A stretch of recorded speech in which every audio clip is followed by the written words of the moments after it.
दोस्तों, यदि महाभारत में वीर एकलव्य और महारथी कर्ण के बीच युद्ध होता तो क्या होता।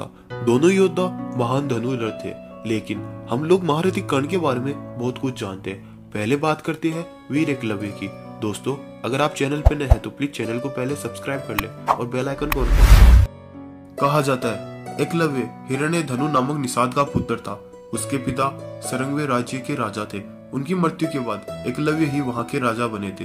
लेकिन महाभारत युद्ध के पूर्व जब गुरु द्रोण ने पांडवों को शिक्षा दी तो एकलव्य भी उनके पास शिक्षा के लिए गए, लेकिन गुरु द्रोण ने उनको शिक्षा देने से मना कर दिया, क्योंकि वो अर्जुन को सबसे श्रेष्ठ योद्धा मानते थे और उन्हीं को सबसे श्रेष्ठ धनुर्धर बनाना चाहते थे। लेकिन एकलव्य ने गुरु द्रोण को अपना गुरु मान लिया था और उनकी प्रतिमा बनाकर धनुर्विद्या की शिक्षा प्रारंभ की और धीरे धीरे वह एक महान धनुर्धर बन गए। लेकिन जब गुरु द्रोण को इस बात का पता चला कि एकलव्य अर्जुन से श्रेष्ठ योद्धा बन गए हैं, तो उन्होंने उनके अंगूठे को गुरु दक्षिणा के रूप में मांग लिया और एकलव्य ने उन्हें दे दिया। कहा जाता है उसके पश्चात एकलव्य ने केवल 2 उंगलियों से ही धनुष बाण चलाना सीख लिया और एक महान धनुर्धर फिर से बन गए।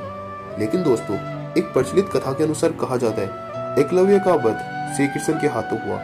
कहा जाता है कि श्री कृष्ण के शत्रु मानने वाले जरासंध के साथ मिल गया था एकलव्य। जरासंध की सेना की तरफ से उन्होंने मथुरा पर आक्रमण किया, जिससे एकलव्य ने यादव सेना को अर्थात श्री कृष्ण की सेना को पूर्णतः खंडित कर दिया। तब श्री कृष्ण ने एकलव्य को मार डाला, क्योंकि श्री कृष्ण ये जानते थे यदि एकलव्य जिंदा रह गया तो वह आने वाले समय में कौरवों की ओर से युद्ध करेगा और जिस कारण पांडवों की परेशानियों को बढ़ा सकता है। क्योंकि एकलव्य एक महान धनुर्धर थे जिन्होंने अपने दम पर केवल श्री कृष्ण की नारायणी सेना को भी परास्त कर दिया था। इसीलिए श्री कृष्ण ने एकलव्य का वध कर दिया। क्या एकलव्य और यदि महारथी कर्ण के बीच युद्ध हो तो क्या कर्ण को एकलव्य पराजित कर सकते हैं? नहीं दोस्तों, ऐसा नहीं होता, क्योंकि श्री कृष्ण ने स्वयं कहा था कि महारथी कर्ण इतने शक्तिशाली योद्धा थे कि उन्हें बर्बरीक के 3 अमोघ बाण भी नहीं हरा सकते, क्योंकि कर्ण के पास उनके कवच कुंडल थे।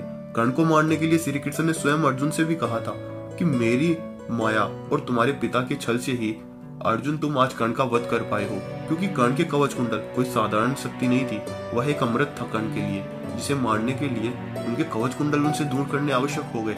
इसलिए एकलव्य हो चाहे तुम हो, कोई भी कर्ण को परास्त नहीं कर सकता। तो दोस्तों, अगर आपको हमारी स्टोरी पसंद आई तो प्लीज चैनल को सब्सक्राइब कर बेल आइकन को ऑन कर दें।